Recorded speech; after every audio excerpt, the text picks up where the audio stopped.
Hello, welcome to Gardener's World. This is the Lime Walk.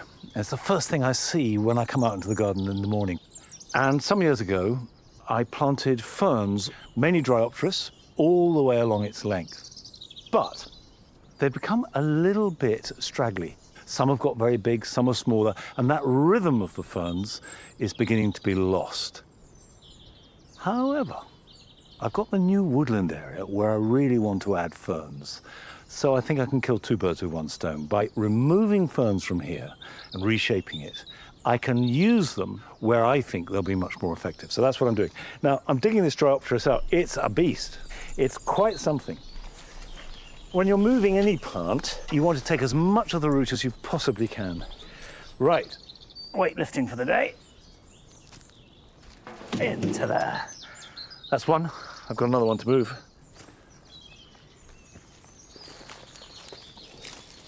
They are really quite substantial. Okay, off to the woodland garden.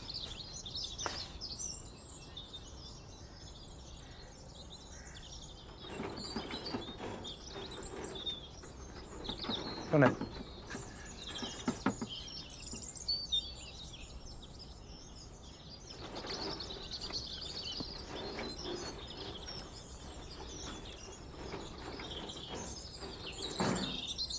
The one unifying factor with all the plants in Woodland Garden is that they all have adapted to some degree of shade. Because at this time of year there's hardly any, which is why you get spring flowering plants that wouldn't survive the sort of shade that they're going to get in June. However, ferns will take deep shade, whether it be dry shade or wet. I've been round, I've marked the spots where I want to put the ferns with canes. I know exactly where I want them to go. It's just a question of making a hole, bunging them in. It may not look like it now, but this is the darkest corner of the woodland garden. In fact, arguably the darkest corner of the whole of Longmeadow. Because once the foliage grows on this hawthorn, it shades this area out, and there are trees beyond that shade the hawthorn itself.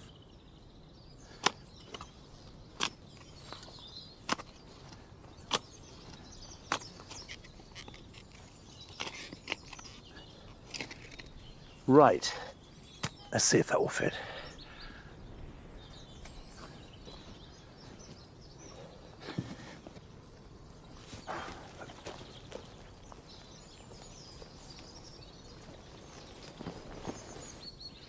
There you go. It is important not to plant them too deep, just the level that they were when you dug them up.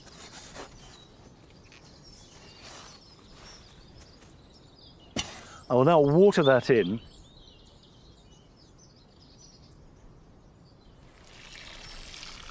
Everything you plant into the ground should have a good soak.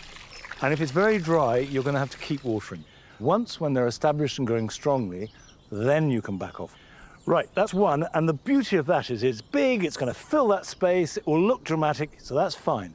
However, the other one, I'm going to divide. Ooh, boy. There we go. When you're chopping up a big root, and this applies to ferns like this, to hostas, a really big, chunky root, your best tool is a sharp spade. Just jab down on it hard and hope that you hit it fairly accurately, but you won't do much damage. There we go. Perfect. That's the one. That gives us two big ferns. What I'll do is divide each of these in two again. So,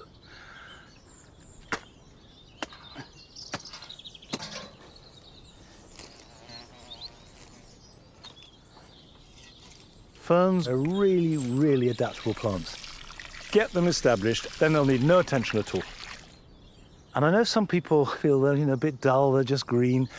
Actually, once you get into them, they're wonderful. They're beautiful plants.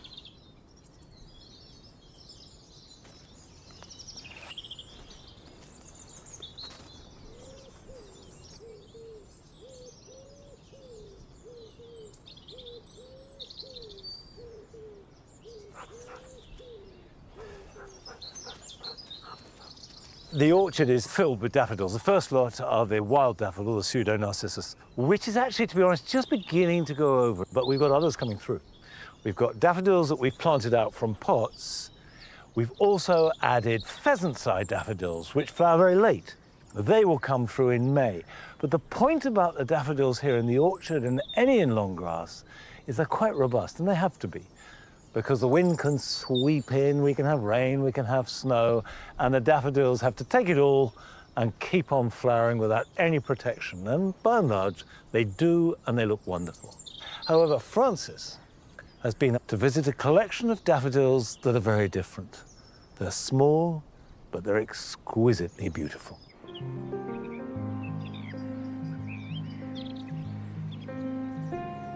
Today, I have been given the keys to a world very few people ever get to see. Behind these greenhouse doors lie one of the most extraordinary private collections of miniature daffodils in the country. The hands that tend this incredible collection prefer to stay out of the spotlight, but she has given me permission to have a look around and to share it with you. Inside this Yorkshire garden, there's 3 greenhouses, a rock garden, and over 30 years of work dedicated to these lovely little flowers. This, of course, is a daffodil. It is a favoured flower of spring. It sort of heralds that new season. We see them everywhere. But what we're seeing more and more of are these. These are miniature daffodils. I grow them in my garden. There are some beautiful ones. But what you probably won't have seen is one of these. This one is called Little Finn, and this is what this collection is made of. These are truly tiny. The flowers grown here require real dedication. Miniature daffodils originate from places like the Mediterranean, places where it's very hot in the summer and very dry. And to flower well, they need to be baked by the sun in the summer and then have a cool winter. So in terms of growing them, a glass house to keep them protected from the rain, and lots of drainage, so gravel and sand, very much in the way that you would grow alpine plants.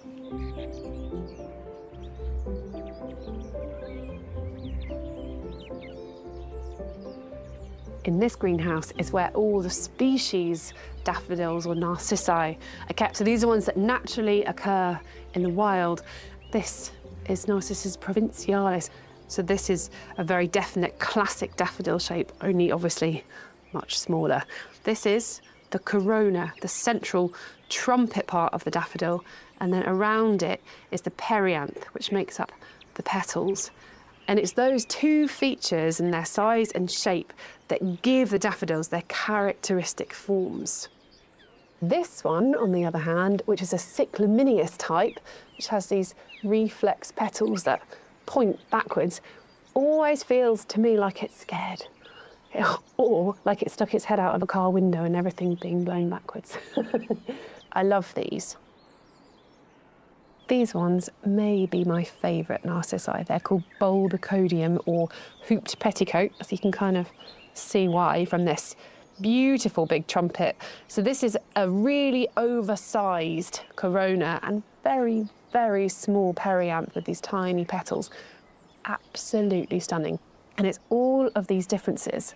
Once you start to look at daffodils, as with any plant, if you get obsessed with them, you see these minute little shifts from one species to another species. And then, of course, from them, you can start breeding brand new hybrids. From one greenhouse of pure and simple miniature species, it's a short hop to another to see the results of selective breeding. Now, all of the narcissi in here are bred hybrids. So they've been selected over a huge process to come to this stage of being ready. And there are some absolutely incredible ones here. Look, this is Peach Twist. It has twisted petals on the perianth, and the corona is that peachy colour. It's really unusual, really, really beautiful. What else do we have? Oh, look. So this one has a square flower because it has 2 extra petals on it. And then just in front, look, this beautifully delicate spider-shaped flower with a pronounced trumpet and really, really defined perianth. And I do have to say, The scent in here is incredible. Narcissi don't all have scent, but a lot of them do. And this breeder is choosing them especially for their really rich scent. So even if you're just growing these, to cut them and put them in a little vase on your table where you can smell them, they're so worth it. To get here, though, is not a simple thing. As with any passion project, selecting and breeding these takes an awful lot of time.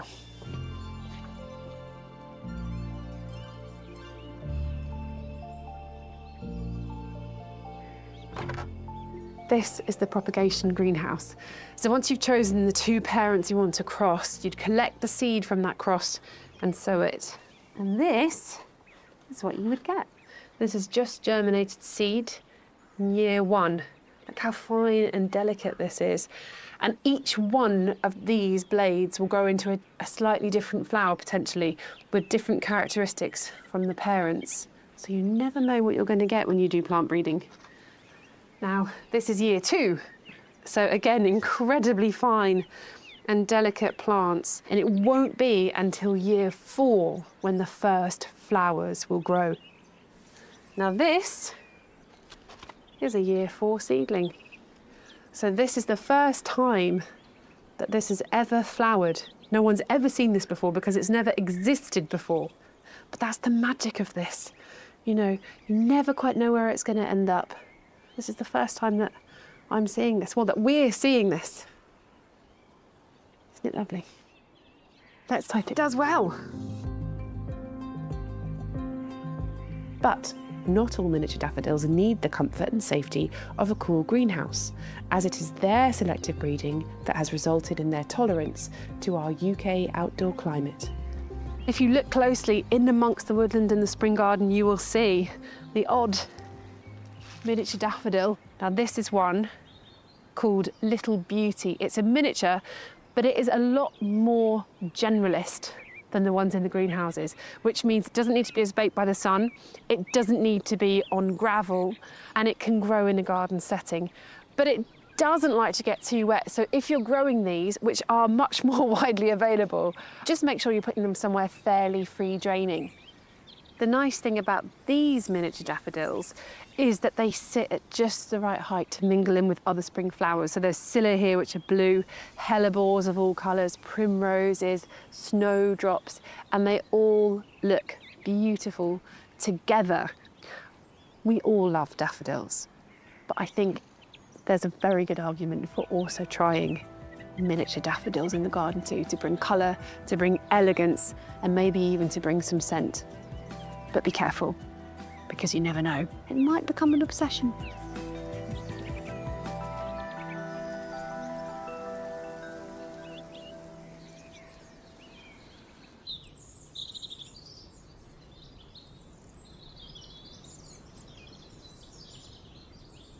I do think those miniature daffodils, of which I do have a few and grow them in pots, are exquisite, jewel-like.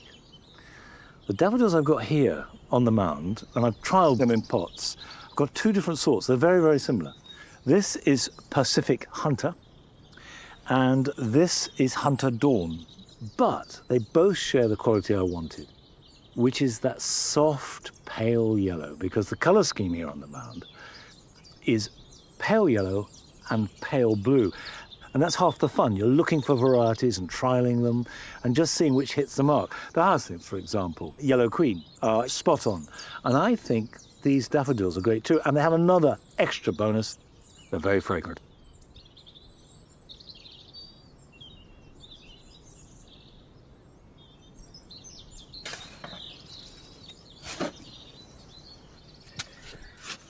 I'm mixing a compost mix for sweet peas.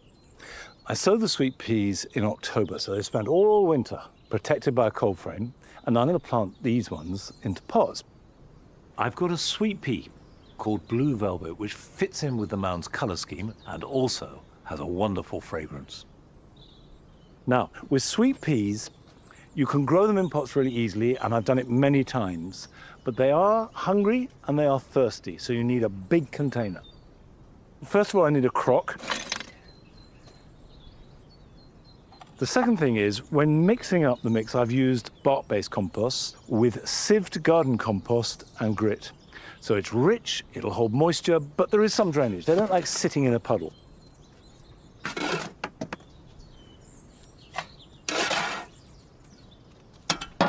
Next phase is to put up the supports before you plant. So we put one in there like that, another like that.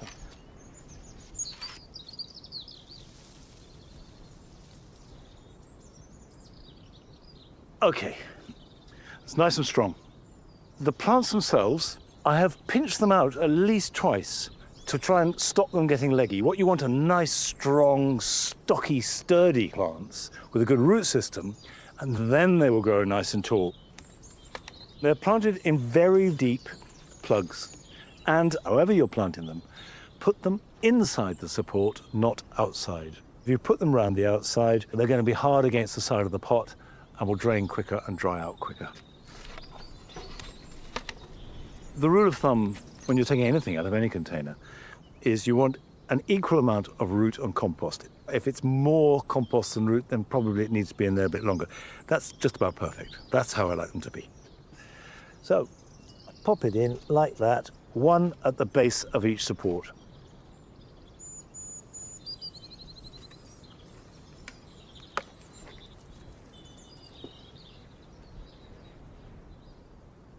As they grow, they will need tying in with soft twine.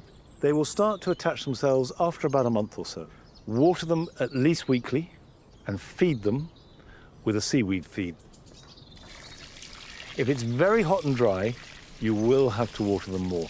They really do not like hot, dry weather. So a tip is if you're growing them in a pot like this, make sure you've got a water supply nearby. I do think that sweet peas look good in any garden. But we went down to West Sussex to visit Millie Proust, who grows lots and lots of varieties of sweet peas and uses them for cut flowers.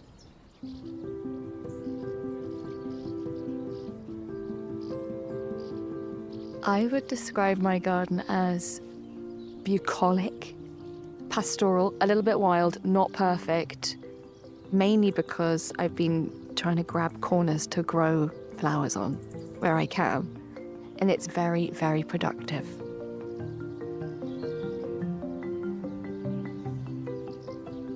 I'm Millie Proust. This is my garden in West Sussex, and my life is basically just flowers and seeds.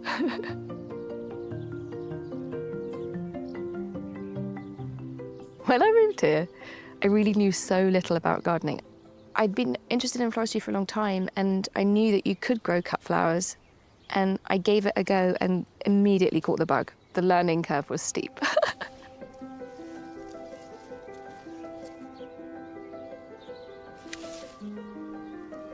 There's a project I've been doing for 10 years called Winners for Wednesday, and it's a chance for me to gather floral ingredients and put them together, and it has acted as a record of what's been in flower when, and it's also been a chance for me to practice the skills of floristry. So sweet peas have really become an obsession. I'm growing over 70 varieties this year, some here outdoors and then some in the tunnels indoors, and that just helps us hedge our bets on seed harvesting. This is a variety that I'm really excited about, David Tosterman. It was bred just a couple of years ago, and it is the first of a dappled classification. And then this is one of my all-time favorites. It's just such a unique color. It's called Susie Z, and it's got this smoky rose and then this silvery gray. And I just love using this in arrangements.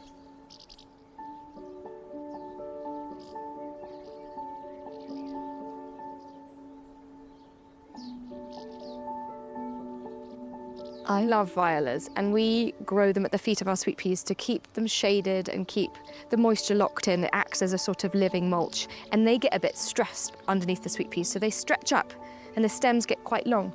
So you can see here, got a very usable stem. Just cut off the side shoots and then that goes in a bouquet. Look at that lovely little movement.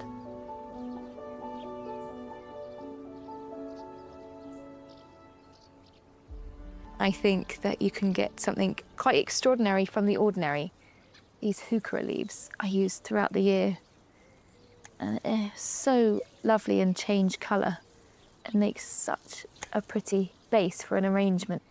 And Nemesia, that is one thing I really love.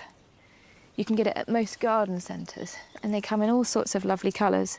They last really well as a cut flower, and they have these most gorgeous scents.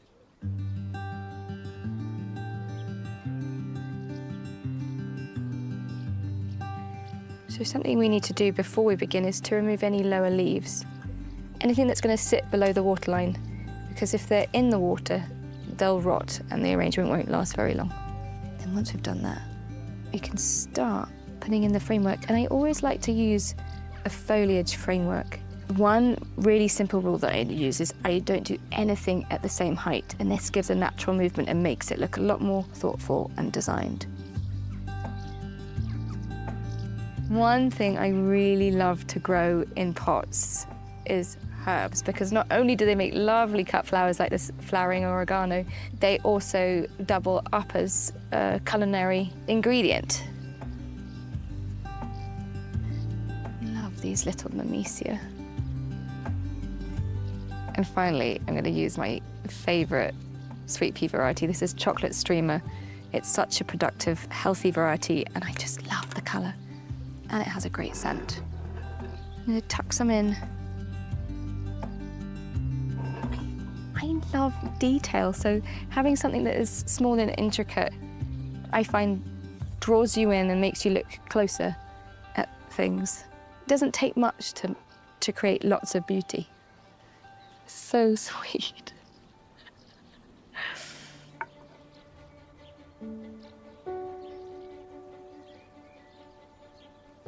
There is something so special about growing things from seed and from cuttings, because there's a sort of input-output that's very satisfying. And then when you're rewarded with so much beauty, and really the main cost is your time and your love, it feels just very nourishing on a very simple level.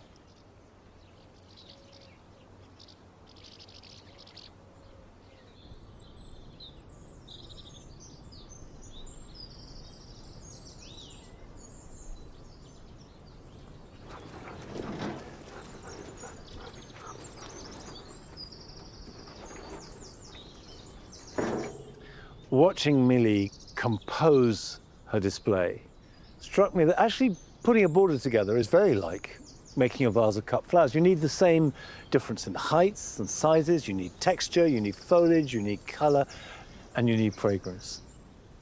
And fragrance at this time of year is a bit thin on the ground, except for these Crown Imperial fritillaries. A week ago, they just sort of emerged from the ground. They're growing really fast, they're in bud, but already that very distinctive, musky, slightly foxy fragrance is coming through. And some people find it a little strong. I have to say, I love it, not least because it's such a marker of the season.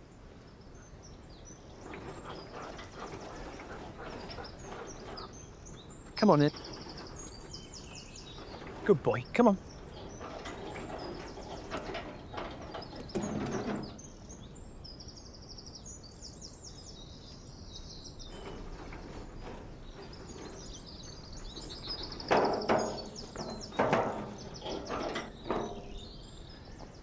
Now, if you'd been with me a week or two ago, or at any time during the winter, the water would be up over my wellies. This was a pond. Now, you might think that's terrible for all plants, but there are some plants that not only survive a winter wet like that, but actually thrive, and this is one of them. This is a cornus, a dogwood, and like willows, they like wet feet. They're great for planting in a bit of boggy ground or at the edge of a pond, although it actually is very adaptable and will grow in reasonable amount of dry too. It's one of those plants that is tough as old boots. Now, I pruned this back about 2 or 3 years ago, right down. So you can see this is 2 or 3 years growth. Now, the reason why we grow dogwood in the garden, as much as anything else, is for the new shoots in winter, because they have a really vibrant bark, really strong colour. You can see the new growth in there is a sort of lovely, rich burgundy colour. Now, this is Sibirica alba. So the bark is red, but you can get them with green bark, you can have yellow bark, and if you prune hard, you stimulate lots of new growth and lots of wonderful, intense colour in the middle of winter when there isn't much else. Now the time to cut it back is now. When you start to see the new foliage emerge, cut it back. Now, what I'm going to do with this is really be ruthless. The easiest way to do this is get in there, have a really good hack, and then tidy up.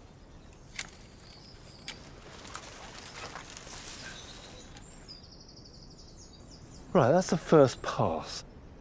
But the basic rule of any pruning is always cut back to something. For instance, we've got a side shoot coming there and another one coming here. If I cut in the middle, I've got a length of stem that will not produce any new growth, and that will die back. And dead wood is going to invite disease, fungus, and increase the risk of damage to the plant. So always make a point of cutting to something. So tidy up by going above a side shoot or a bud or a leaf, as long as there's some growth.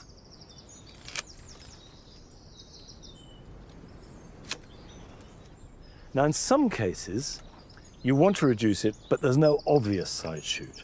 But if you can see there's a slight bump, and that's a node, and that counts as something, because that is where leaves will grow from.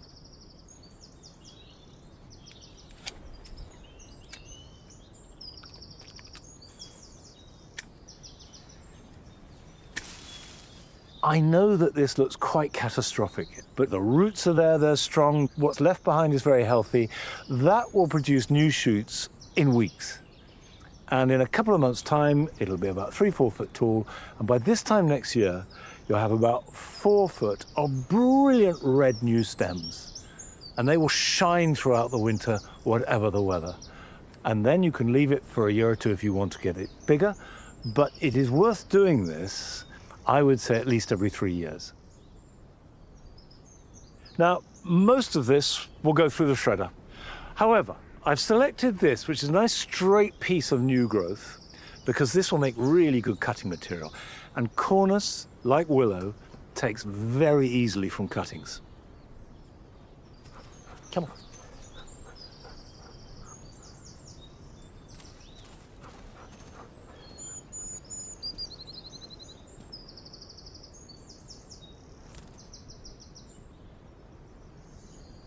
This is the nursery bed. Now, a nursery bed is essentially a holding bed for plants that you've propagated and are growing on till they're big enough to hold their own in a border. There are two great advantages of having a nursery bed.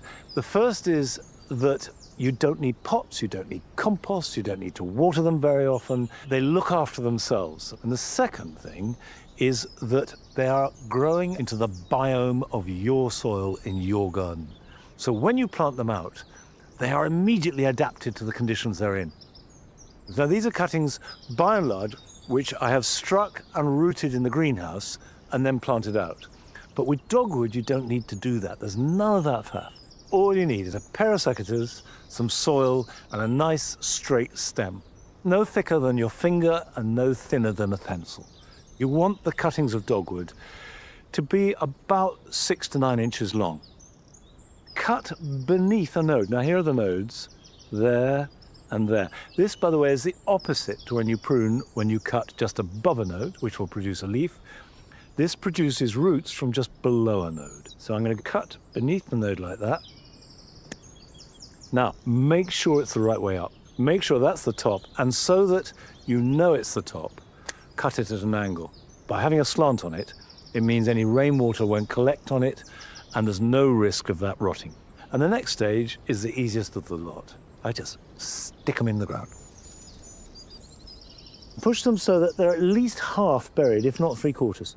If you've got compacted soil or it's very heavy clay, then it's a good idea to make a sort of V-shaped trench, 3 or 4 inches deep, filled with organic matter, and maybe even put a bit of grit or sand in the bottom, so the drainage is good. Space them 2 or 3 inches apart. You will know there are roots forming when you start to see new growth, but leave them where they are till at least early autumn. Then you can dig them up and plant them. If it doesn't rain, they'll need watering once a week.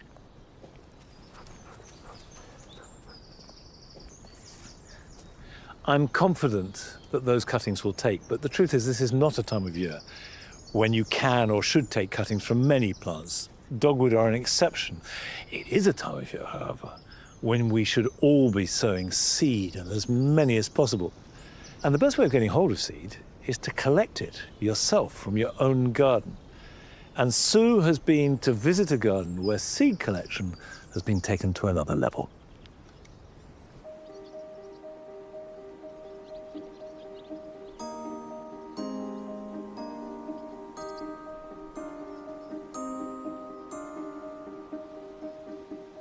If you like saving seed, you've probably got more than enough.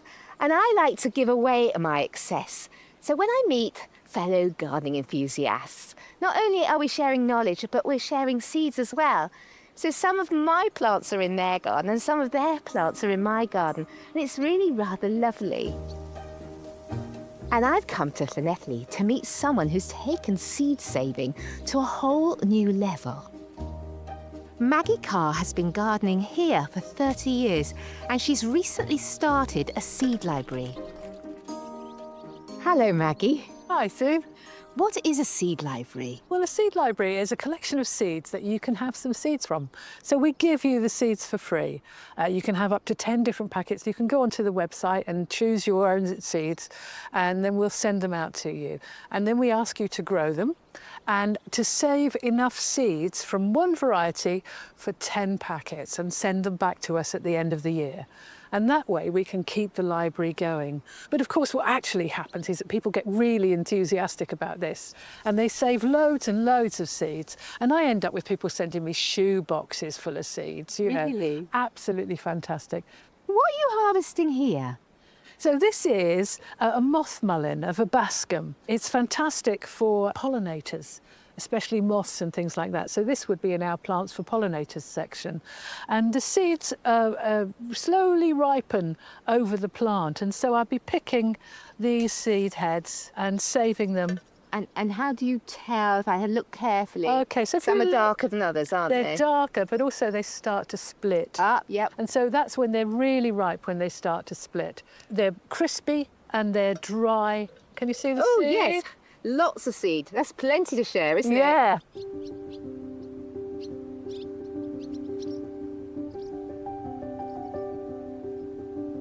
It's lovely wandering through Maggie's garden. Like mine, it's on so many different levels.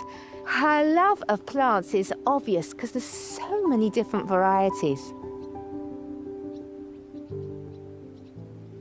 These are Maggie's carrots. And if I think of them as biennial flowers, I can understand the process better. So what Maggie does is she sows a lot of carrots in a tub, then she harvests them in the autumn. She's looking for the typical carrot, not the biggest or the smallest, but the most typical to that variety. And then she replants them in this polytunnel. She needs about 20 because some may die. There's only actually now 16 here. And they need to cross-pollinate before they set seed to get a really resilient carrot. And so she's going to harvest the best seed for her seed library. And the carrots that don't make the grade, they may be a bit knobbly in the autumn, of course end up on her table.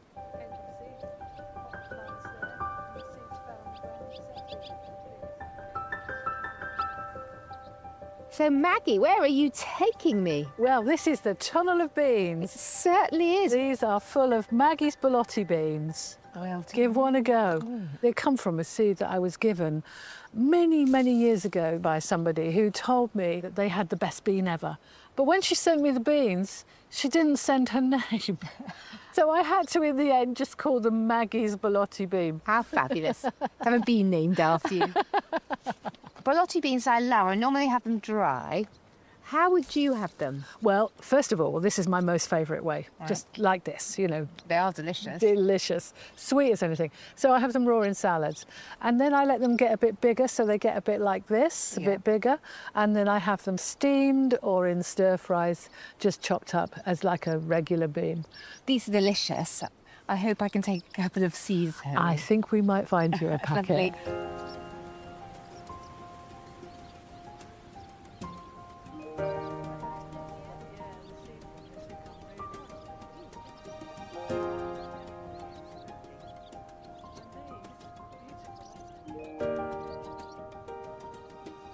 So this looks exciting. What's going on here? Okay, yeah, so these are germination tests. I've got 2 different varieties of pea here. So this is a variety called May Queen, and this is a variety called Roi de Carabi. So I take 50 seeds and I sow them in these gutters. And then I count and see how many have germinated. And how many do they have to be to get past the test? You need to get at least 45. Oh, that's 90%. Indeed. I better get counting. 1, 2, 3, 15, 16, 17, 18, 19, 27, 28, 29, 30, 43, 44. I failed. Oh, they put them in. And the thing is that these are actually only just been sown. So I'll give them another few days. Give them a chance. And at least one more, I guarantee, will pop up. So this will, in fact, hit the minimum. There's nothing more frustrating, is there, or disappointing, is when you put out your seeds and they don't germinate. Oh, I know. Are they really tasty? They are the sweetest, loveliest peas. They rarely get up to the garden, out of the garden, up to the house, you know, because I just eat them on the way. That is always a sign of a good pea. I'm a isn't it? snacker.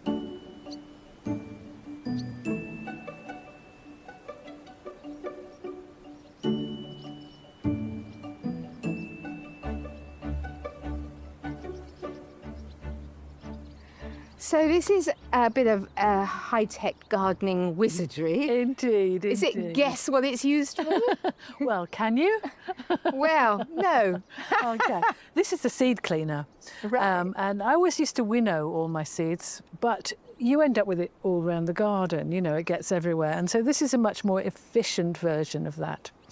And so what I do is put the vacuum cleaner on and suck the air out with the vacuum cleaner, pour the seeds in here, and the chaff gets separated here and goes down into the bottom there, and the seed ends up in that bucket down there. This is ingenious. I know. My son made me this for Christmas. Don't you love sons who I make you love things for Christmas?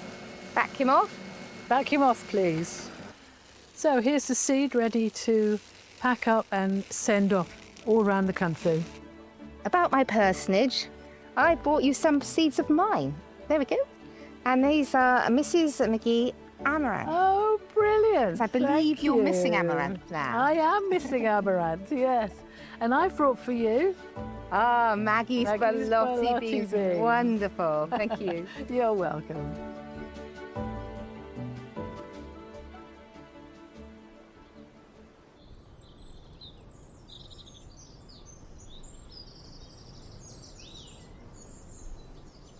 Never back. Come here. Up.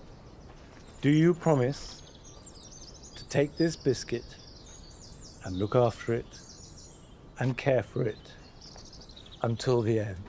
Will you do that for me, Ned? Well done. Good boy.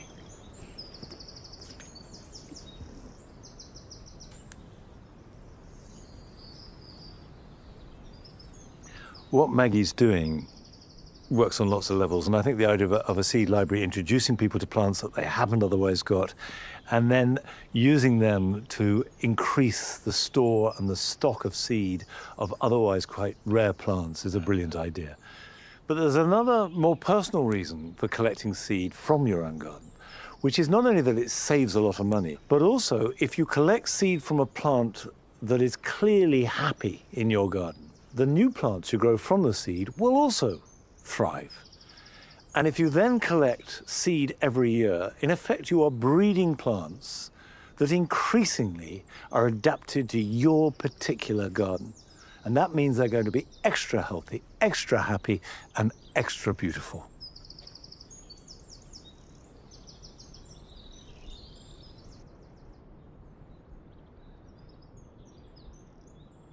Having collected your seed, or bought seed, sowing it is in many ways straightforward, but actually it's worth taking real trouble and care. And what I'm going to do now is give you a brief masterclass in seed sowing.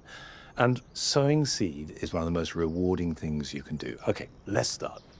What I've got here are ingredients. Now, seeds don't need much nutrition. It's all in the seed. What it really needs is good soil structure. The compost needs to be loose and open with some nutrition, but not too much. You can buy seed compost, and if you can get it, that's a good option. Personally, I like to modify brought in bark-based compost. I then loosen it up. We want a nice loose root run. Vermiculite is very good because it biodegrades quite quickly. This is perlite. This is actually reused perlite. Perlite opens the soil out, it holds water, but it doesn't get waterlogged, and it biodegrades very slowly. This is leaf mold, not very high in nutrition, but great for soil structure, which is ideal for seeds. And this is Sift garden compost. You don't need much of this, just a little bit to add a bit of goodness and bacteria. It's not an exact science, but I use equal quantities of vermiculite, leaf mold and compost. And if you don't have any leaf mold, simply substitute it with more compost. It's very like cooking. You're mixing it up, and it feels light and fluffy. It should just feel as though it runs through the fingers, and it does, and that's perfect. Now, having made your perfect seed compost, you need to put it in something. Seed trays are ideal, particularly if you have small seeds and quite a lot of them. If you haven't got many seeds, you can buy half-size seed trays. If you've got big seeds, anything that you can pick up individually in your hands, plugs or cells are really good because each seed has space for the roots to grow. Now, today, I'm going to sow tomatoes, so I'm just going to use a small seed tray because I don't need a massive amount. Fill it, not quite to overflowing, and then give it a shake so it's even. And what I do is very lightly push on it, and that levels the surface. Now, I'm sowing Gardener's Delight, which is a really good tomato to start with. If you've not grown tomatoes before, it's very forgiving. It's good to grow outside. You can grow it in the greenhouse as well, so a good place to start. Now, the simplest way to do it is take a pinch and try and spread them out as evenly as you can, looking to space each seed, ideally half an inch, a centimetre apart, but that is quite tricky. Another little tip is to take a pencil, and in this case, it's a sharpened stick, but the principle is the same. Lick the end, and then with the damp end, pick up a seed, and then place that on the surface, and it should come off. And that way, in principle, you can place them exactly where you want. There is no benefit for sowing them more thickly. All you get is lots of seedlings that don't have room to develop good roots, and the roots are the important bit, not what you see above ground. Then all I do is very gently press lightly just to make sure that the seed has good contact with the compost, because that will help germination. At this point, you need to know whether the seed needs light or darkness in which to germinate. Most seeds like darkness, and seed packets will always have that information on it. Tomatoes need covering. I cover them with vermiculite. A sprinkle of compost will work as well. Now, I'm just sprinkling this very thinly,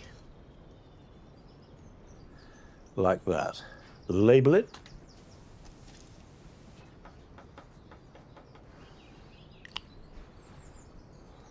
That's the sowing done, but there's one more really important stage, which is to water.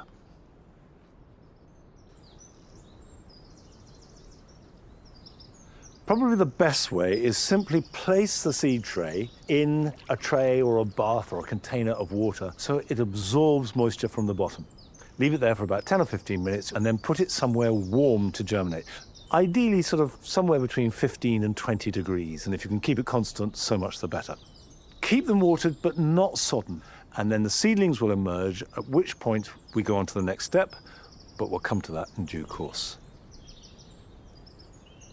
Now, I adore tomatoes and grow lots, but we went to Wiltshire to visit a real tomato aficionado.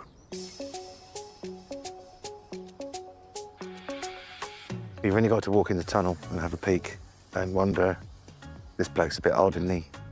It's a bit weird, this chap. What's he doing? There's said to be about 12,000 varieties, and don't just eat a red tomato. Try something a bit different. I call tomatoes vegetables, really, because you wouldn't have them in a fruit salad.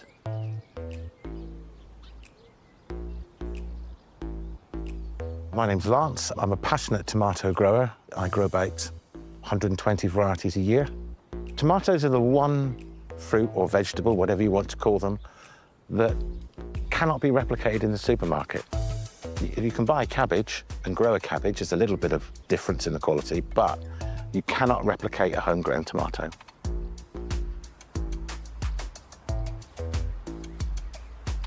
So I really like to grow a cross-section between modern classics and heirloom varieties. And heirloom varieties generally, well, I would say are pre-1950 varieties. Heirlooms have this fantastic backstory with their history, and I like finding them and unearthing them because some of them were lost unless they'd been saved in seed banks. An heirloom with a story, with a great taste profile. So this is a new one to me this year, and I was attracted to the name. It's called Plan 9 from Outer Space, which is a terrible 1957 sci-fi movie. This is actually an accidental cross that was found in someone's garden in 2014. It's a lot brighter than I expected on the palate. Tropical acidity to start with, and then you've got a really sticky sweetness right on the finish. It's quite balanced, quite intense. A lot of bicoloured tomatoes tend to be a bit bland, and this definitely is not bland. It's all about the flavour. I love intense flavoured tomatoes, which you simply can't buy. It's nothing like a homegrown tomato, nothing to replicate it. So the way I taste tomatoes and perceive them, you start out with bland, ordinary, mild, and then you can go off in two directions. You've got particularly sweet, which you get in a lot of cherry tomatoes, quite tart, which you can get in yellow tomatoes.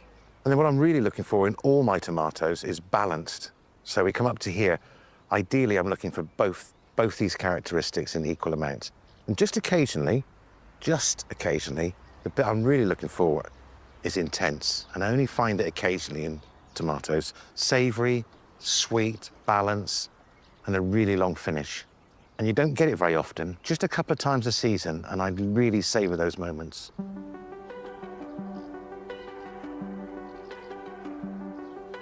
So this is a wonderful heirloom that I've been sent by a gentleman in Hertfordshire who's been growing it for 15 years. And his family have been growing it in Cyprus for 3 generations. And many people in the same village have been growing it. And it's a village called Vasa in Cyprus. And this is called Heart of Vasa. And it's the first time I've grown it. This has been passed down by many generations in this village in Cyprus. So it's a genuine heirloom that's been unearthed, and I'm so thrilled to be growing it. This is Chupa Chups, and I've been growing this for about 4 years, and it is deeply embedded in my collection now, and I grow it every single season. So this variety has black shoulders, and that is where the sun has hit it, and it's anthocyanin. It's a pigment that you find in blueberries. What I love about this tomato, it has an array of colour inside, and it varies between tomatoes. So let's see what we've got in here. Initially quite sweet, and then you've got some zingy coming through. Yeah, it's got a classic tomato taste, but there's just a little bit more going on. One of the great things about growing an heirloom variety that is stable is that you save the seed from it and it runs true. So how I save the seed is you need a ripe tomato, and I take the seed out of that, and I put it in a little pot with some water, label it, and then I leave that for a week. It kind of ferments, and it replicates the tomato rotting on the ground. And a very ripe tomato improves germination. So then what I do after a week is I wash the seed, get rid of all the impurities and the other bits apart from the seed, and I lay that on a piece of greaseproof paper, label it again, and I leave that to dry for about a week. And then that seed is dry and good and at its peak for 5 years. And that can go into a small jam jar at room temperature, and seed's good to go. If you have a stable variety that's not a hybrid, it will always breed true. You may get a very rare accidental cross, but that is quite rare. I start seed sowing in February, bring my seedlings on, and once they reach about 12 inches high, I transfer them into 15-litre pots with a multi-purpose compost. Tomato plants like to have damp soil. They like a good soaking once a week and a good feeding, but damp soil is preferable. I tend not to use grow bags because they lose their moisture quite quickly, and that's why I opt for pots. And during the early flowering stage and the growth stage, I use quite a nitrogen-rich feed, Liquid seaweed's a good option. A lot of nitrogen in liquid seaweed. And as the flowers start to turn to fruit, I reduce the nitrogen levels and I increase the phosphorus and potassium because that encourages more flowering and really good large fruits.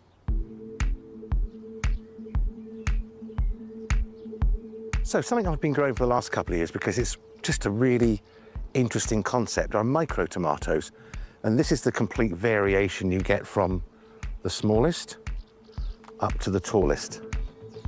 And they come in different growth habits, colors. What I really like about micro dwarfs is their versatility. You can sow seed and within 12 weeks, you've got ripe tomatoes. And if you haven't got a garden or you've got a small balcony, limited space, you can grow this, no problem. And also, once the season ends, you can bring this in and treat it like a houseplant and extend the season. So these are all mature plants. They will not get any taller. Quite happy in 2-litre pots. But apart from that, they don't need any management at all. Just a little bit of love and a little bit of feed.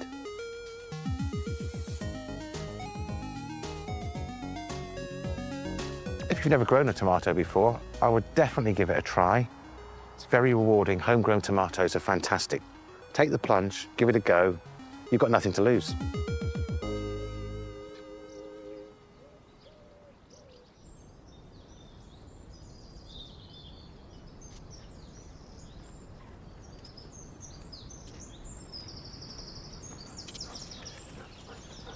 I think the great thing about tomatoes is to work out how you like best to eat them. And if you find out what you want to use them for, then you will find wonderful varieties to choose from. Now, this is about as far removed from tomato as you can get, but I think it's delicious. This is rocket.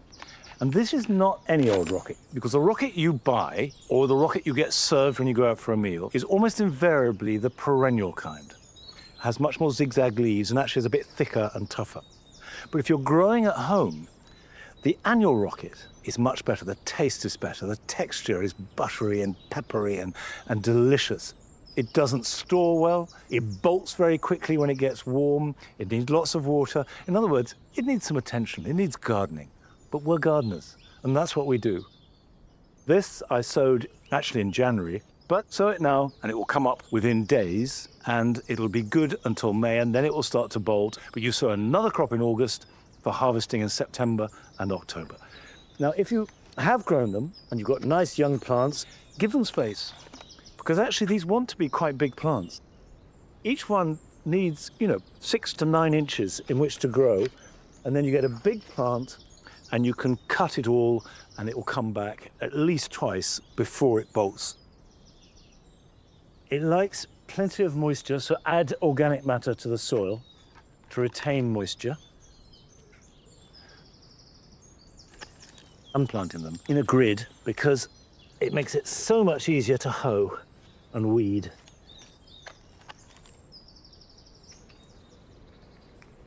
Although it seems a very humble plant, I think this is something for the epicure. Really delicious rocket, and it also makes very good pesto. Rocket, walnuts, you can use cheddar cheese, oil, it's absolutely delicious. Now, to complete this job, I need to water them in well, but that's all the watering they'll need. And while I'm doing that, here are your jobs for the weekend.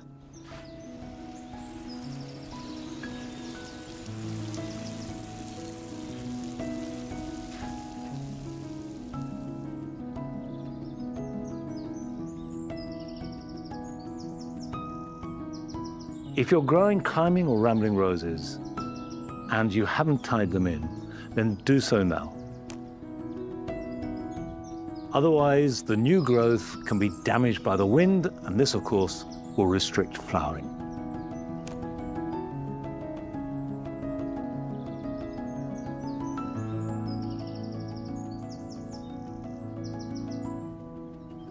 Now's the time to sow broad beans, not least because they are one of the seeds that will germinate at lower temperatures than most. A double row is best, with the rows spaced about a foot apart. I use a board to space them, and then the beans 3 or 4 inches apart along the length of the row. Just push the seeds into the soil so they're an inch or 2 below the surface. rake them over so they're well covered, mark the spots. If it's very dry, give them a water, but rain should do the job, and they should appear above ground in a few weeks' time.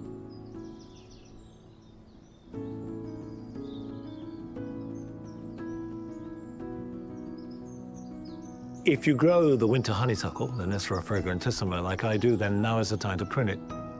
And this applies to all the early flowering shrubs. Prune them immediately after flowering. This is because they produce their new flowers on this year's growth. It's a good idea to refresh the plant by cutting out old wood. So get right in there and using a saw or strong loppers, cut the oldest growth down at the base of the plant. It may look dramatic, but it will let light and air in and encourage the new shoots to grow more vigorously.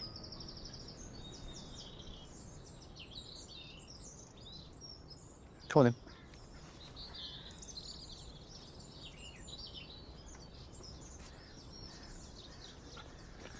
The snake's head fritillaries are now probably at their best, and they're a fascinating plant. There are two things about them that I love. The first is that they are a plant of floods. And of course, here at Longmeadow, we do flood. And they need a really good soaking in winter. They can be dry in summer, but not in winter. They won't grow if they're dry in winter. And I planted about a dozen 25, 30 years ago, and they have spread down this end, which is the wettest end. When the flood comes in, this is where it comes in, and it comes halfway up and no further, and they haven't spread further up at all. So they're absolutely a marker of the waterline. And the second extraordinary thing about them is we think of them as one of our really special wildflowers, flowering by the thousand on water meadows, but actually, they're almost certainly a garden escapee. So it's a plant that has been introduced, slowly left gardens, found where it likes, and made itself at home, which is what it's done here at Longmeadow. Anyway, that's it for today. I'll see you back here next time. So until then, bye-bye.